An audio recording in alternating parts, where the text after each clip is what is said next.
pride ourselves on the high moral standards of our program. We don't resort to sex or crime or violence or drinking. Ladies and gentlemen, your attention, please. Is anybody listening actually right now? Rain, go away. That's what all my haters say. His investments tied up in that drank formula that he sells at 7-Eleven.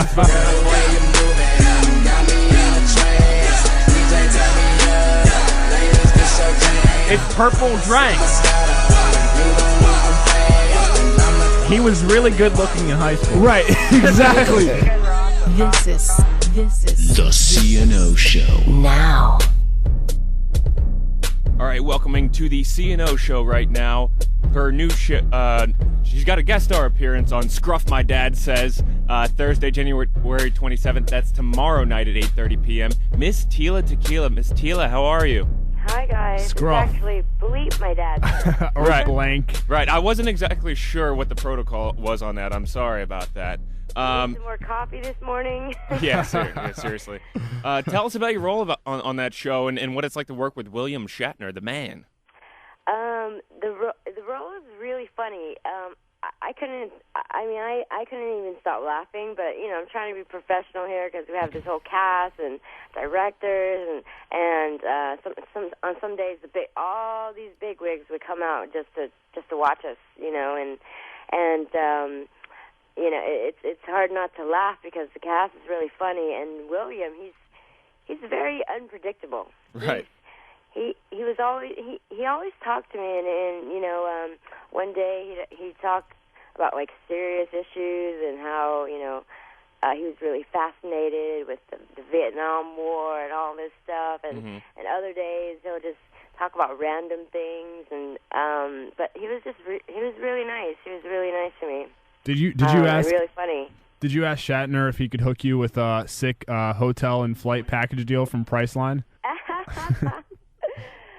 It's funny. Actually, the first thing I thought of is that when I first saw him, I saw those Priceline ads in my head, but of course I'm not going to say anything like that to him. Come on. So you made the leap from reality TV to guest starring on a network sitcom. What's that transition been like, and is acting something that you're going to try to continue to focus on during your career? Yeah, I've been actually, manifesting this since last year, because every year I have a new goal for the next year, and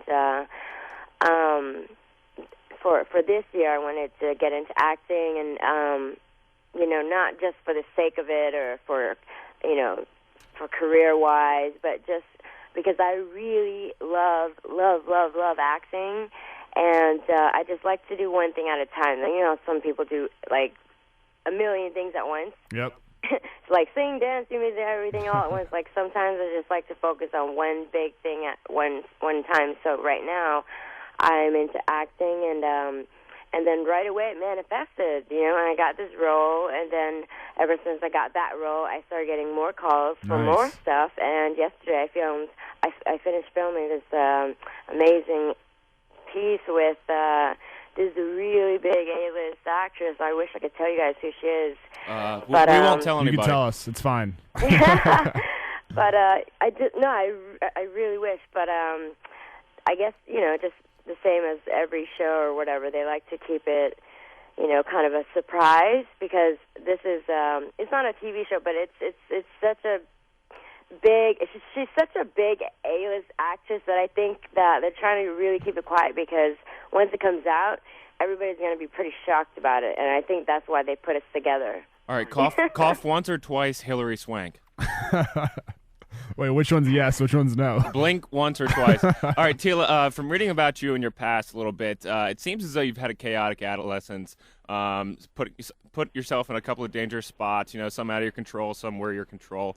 That's what is that what pushed you to want to take that leap of faith towards fame? Because it's such a polar opposite to go from sort of humble beginnings like that, and it's just a monumental shift to want to say in your mind, all right, I'm going to go for superstardom here. Did that play a role in that?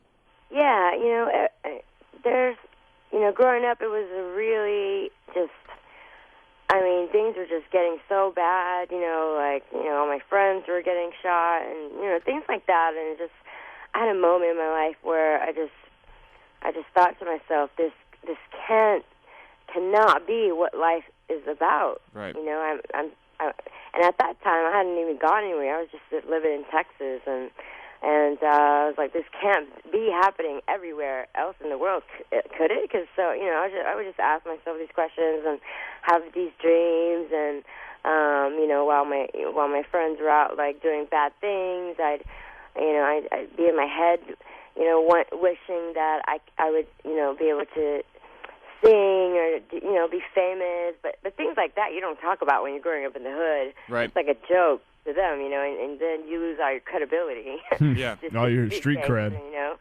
Yeah, exactly. So it's like when I first got my modeling gig, I got offered to do modeling and stuff, and I was so scared to tell my friends because inside I was so excited to do it. It was for Playboy, and it was a big, opportunity for, a girl in Texas. You know what I mean? Not knowing how to reach out to anybody in Hollywood, and I get this opportunity. And so I finally told my friends about it. And, of course, they were like, no, we don't think you should do that.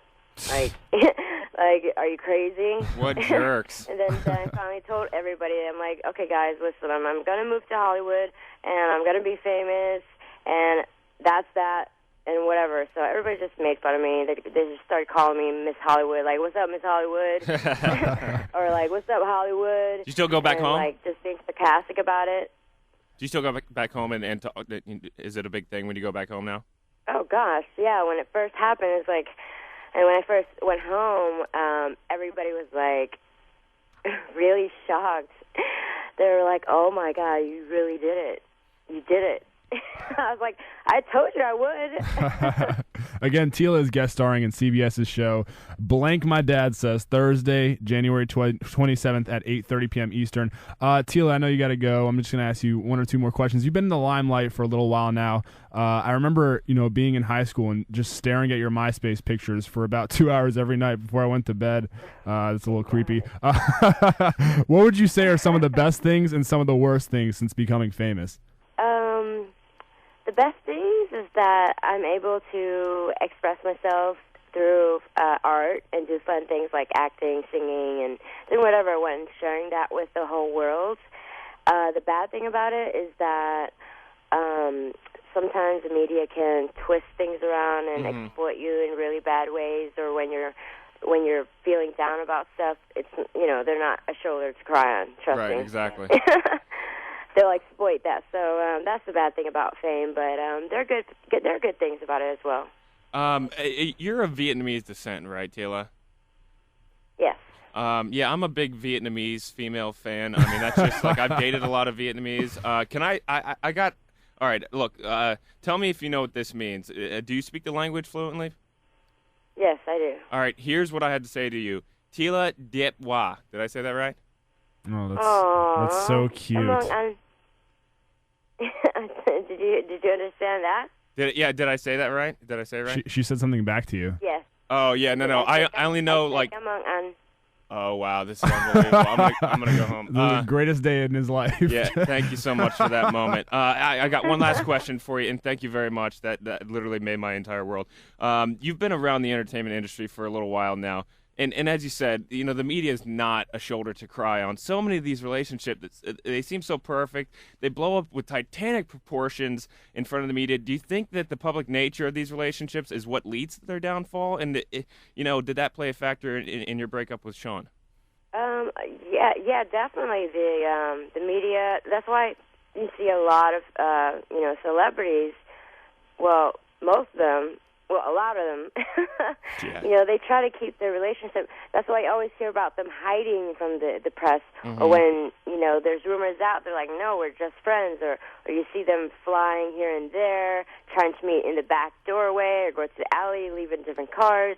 Yeah. It's because, when your whole life is exposed to the media and the public, and when something is personal to you, you kind of want to keep it special, just keep it between just you two. Right. But when it belongs to the whole world also, and people are nitpicking at it and saying, oh, he's too good for her, or she's too good for him, and blah, blah, blah, it kind of just makes things like, not that those words matter, but I'm just saying it just feels like you're just everything special about the relationship is now exposed, and it cheapens the value of everything. You know, and it's harder to be together a long time when it's all over the press. You know. Tila, last question and we'll let you go. I mentioned MySpace earlier. Since the emergence of Facebook and Twitter, you know, MySpace has definitely died down a little bit. Are you still the queen of MySpace, or are you more of a Twitter girl now? There's recently a New York Times interview that I did with them, and their big quote on me was, Tila Tequila cannot remember her MySpace password. Dang. So there goes your answer. Wow. Yeah, I mean, I guess my page is still up there, but like I don't remember my password, and I just forgot. And then after I just gave up, because once I looked at my page, it's like, oh my gosh, what are they doing to it? It's like so much going on. You know, it used to be so simple. I used to just log in, upload a photo, you know, maybe post a new blog, or, you know, change my design page or whatever. And now it's just like I don't even know how to log in. That's hilarious. You know, I mean, they So they definitely need a new consultant on how to. I think they're trying too hard to compete with everyone else by adding all these things, and it's just too much. People like to keep things simple. So you're pretty big like, on Twitter? Yeah, especially last year. Mm-hmm. But then I deleted that account because I was just like, all right, this is too much drama. And at one point, I was just like totally addicted to Twitter when I first joined, and I was like, this is like so strange. I can just say something and I get an immediate response. But then I decided to disappear for a little while and just, you know, become low key and just take care of myself, keep things simple. That's right. Take care of my that dog, body. Take care of my body. Tila, if we tweet you from our Twitter account, will you tweet us back? We just started a Us, new. no, us personally, not the fans. Us. We just started a new show Twitter, and we're trying to get it some run. And you know, we're a huge fan of yours, and you know, you'll always be my Viet princess, no matter what anybody says. You know. Oh, thank you. I'm sure you say that to all of it. No, just you. I always also say that to all. All right, Tila, we're gonna tweet you in like half an hour. I'm gonna be heartbroken if you don't tweet us back. I will, I promise. All right, thanks so much. Again, Tila is guest starring in CBS's show Blank My Dad Says. You can check it out this Thursday, January 27th, 8:30 p.m. Eastern. Tila, thanks so much for the time. Thanks, guys. All right, love you. Bye.